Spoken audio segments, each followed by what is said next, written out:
അപ്പൊ നബിതങ്ങളോട് ആർക്കെങ്കിലും ഇഷ്ടമുണ്ടെങ്കിൽ അവന്റെ ജീവിതത്തിൽ ഉണ്ടാകുന്ന ഒന്നാമത്തെ ഗുണമെന്താ? പറകാക്കമാരെ, എന്താ അവന്റെ ജീവിതത്തിൽ ഉണ്ടാകുന്ന ഒന്നാമത്തെ ഗുണം? അവൻ നബിതങ്ങളുടെ സുന്നത്ത് ജീവിതത്തിൽ ഹയാത്താക്കും. അള്ളാഹു ഭാഗ്യം തരുമാറാകട്ടെ, അള്ളാഹു ഭാഗ്യം തരുമാറാകട്ടെ. നമുക്ക് എന്താണോ ചെയ്യാൻ പറ്റുന്നത്, ഭക്ഷണം കഴിക്കുമ്പോ ബിസ്മി പറഞ്ഞുകൊണ്ട് കഴിക്കുക, അത് സുന്നത്താ. താഴെ വീണെന്ന ഭക്ഷണം എടുത്തു കഴിക്കുക, അതും സുന്നത്താ. അത് വലിയ കാര്യമൊന്നുമില്ലെങ്കിലും നിസ്സാരമായിട്ട് നമ്മൾ കാണുന്ന ചില കാര്യങ്ങൾ. താഴെ വീണ ഭക്ഷണം എടുത്ത് കഴിക്കുക, അതാരോടാ പറയണ? നിന്ന് തിന്നുക ഇന്ന് മനുഷ്യന്മാര്.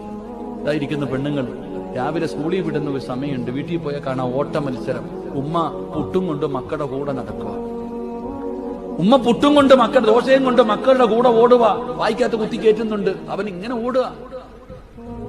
എനിക്കറിയത്തില്ല പെങ്ങളെ, നിന്ന് തിന്നാൻ പാടുണ്ടോ, നിന്ന് കുടിക്കാൻ പാടുണ്ടോ? വലിയ പാപം.